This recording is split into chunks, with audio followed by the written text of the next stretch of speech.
Oh man, I gotta say, hosting games on the Korean server is difficult. It is pretty tough, man. It is pretty tough. It'd be like trying to host games on. But you gotta work with the straps that you're given. That's right. Ain't that Hey, right? I figured it out. I'm here. I got us here. The game is running at the proper speed. I want to give a shout out to our graphic designers once more because I really like the preview screens of the Gauntlet. I actually think it looks even cooler than our Season 3 previews. I think it's pretty awesome, man. Yeah. Check out that shield. No, it's awesome. Everything about the Gauntlet. The Gauntlet. Who came up with the name? Was it you?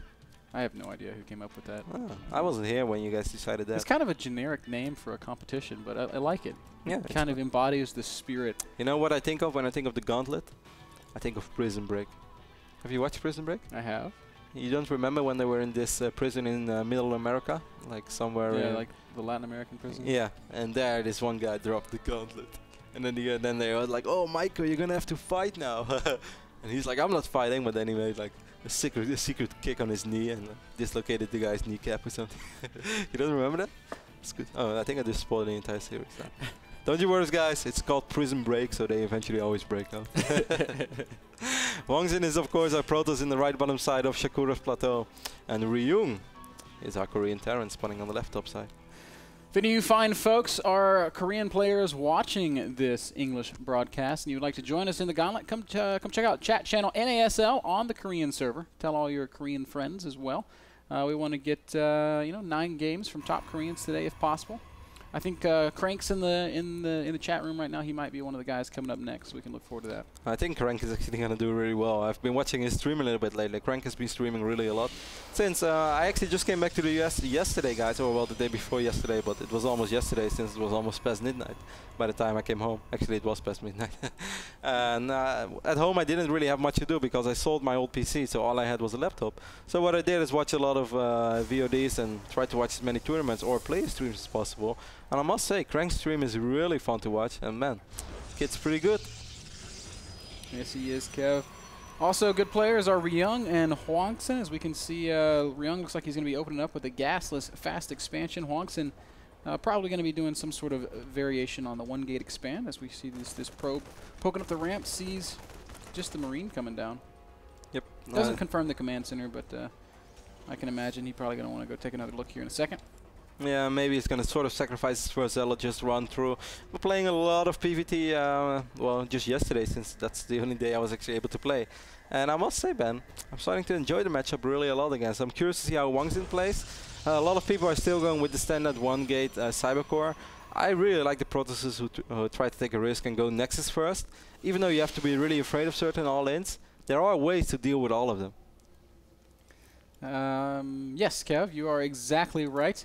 I was just checking out this SCV scout over Ryung, which has seen everything going on in Hwangsin's base. Hwangsin was, I guess, a little bit slow getting this Stalker out. Is that what's going on? It feels like that's very late. Going Nexus before Stalker, I guess. Yeah, so he did try to cut like 1 or 2 minor corners. He also skipped the Zealot, while most people do make a Zealot. Whoa, look at in the main base of Ryung. Super quick additional command center. So he's going to play heavy eco. And this is a style that's always hard to scout, because this is the moment where Protoss won't be able to scout your main base unless you make a really big mistake, or if they go any kind of air gate or airplay, or of course robotics facility with an observer. So this is something that's quite hard to scout, and by the time you scout it, you're gonna be like, oh damn, he's gonna have a sick economy. Right. But you also can't really attack him anymore. So I'm curious to see how Hwangsin is gonna deal with this. Thus far, he hasn't added any additional tech, just getting the second gateway down. I haven't really noticed where he's spinning that Chrono Boost, Kev, but if we look at the Workers tab, he's not that far ahead, so I don't think it's been on probes. Most of them were on probes. He saved a little bit as well. I think 1 or 2 went down on the Cybernetic Square, because in case you're dealing with 4 racks Mass Marine, you want to be able to have warp gates ready in time, and 1 Chrono Boost went into the Stalker as well. So it wasn't all super greedy, but it's okay. It's reasonable so far. Ryung is scouting a lot, wants to make sure that nothing funky for him is going on. This SCV is going to fall real quick against those 2 Stalkers, but at least he saw there were 2 Stalkers.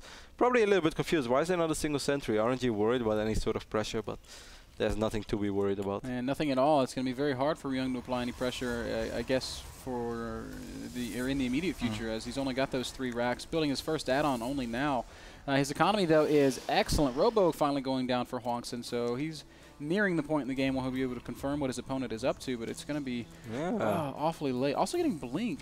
Yeah, that's interesting. I love this kind of Blink play, but in Shakuras is one of those maps where it's actually very good to do this from one base. I know a lot of pro Darrens have been complaining about this, saying that it's almost impossible to scout and it's very annoying. And if you don't sort of blind counter it or get some sort of lucky scout off, it's very annoying, certainly when you lose the Rex with which is researching Stim. I must say this is very well done by Ryung, because often you see this Rex either over here or it's built somewhere over here where it's a lot easier for Blink Stalkers to blink in and pick it off. In this case it's going to be a lot harder. Speaking of lucky scouts, Ryung hit a perfect scan spotting the Twilight Council, saw Chrono Boost being spent on it, and after seeing the Stalkers, that might tip him off for this Blink play that's coming. He still has to worry. He has to be a little bit worried about potential Dark Templars, but we don't see missile turrets up yet. Then again, he has 3 orbital commands, so I guess he feels if he has to deal with Dark Templars, he will always have those triple orbital. Yeah, plenty of scan, plenty of energy for things like that. Stalkers are moving out with that Observer Stim, only about halfway done. Oh, there's only the one Tech Lab, though. I think that if Hwangsin does this correctly, he could snipe that. It's going to be tough. How many Stalkers do we have? We have 8 Stalkers right now. The Observer is here, but Stim, I don't know. Maybe Ben. Oh, if he would pick up the Observer, that would be so big. Ryung starting to get a field. Nice blink there by Hwangsin, and Ryung doesn't really have a lot of units. I actually think that our Terran is in a world of trouble. Yes, he is. One add-on is going to be picked off before it can complete. The Stim has not been targeted yet. SCV is already being pulled off the line, and Ryung being punished a little bit for this greedy opening here.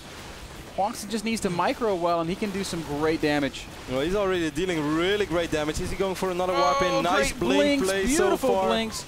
Nice focus there by Ryung, at least getting 1 or 2 Stalkers, but he's taking so much damage. This is insane. He's losing an insane amount of SCVs. And Stim is still not ready. Hwangsin is doing this so well. 76 supply to 40, no Stim, only a single Marauder. Second Marauder does pop out, but it's not going to be enough. GG Hwangsin. Very quickly takes 2 games in the Gauntlet and is looking strong. That's $150, and he is already qualified for that fan vote. And this has been going on for barely 20 minutes. I mean, I love the opening of Ryung. I think it's a good opening, but it is bad against stuff this, because obviously when you invest that much into economy early on, your tech is going to be delayed. Stim is going to be a little bit later. Medevacs is going to be a lot later. And this is one of those things that I think it's risky how Ryung played, because imagine Hwangsin would have just played from 2 orbital. Stim would have been very close to finishing up, certainly because his blink is later than it's a 1-base blink play.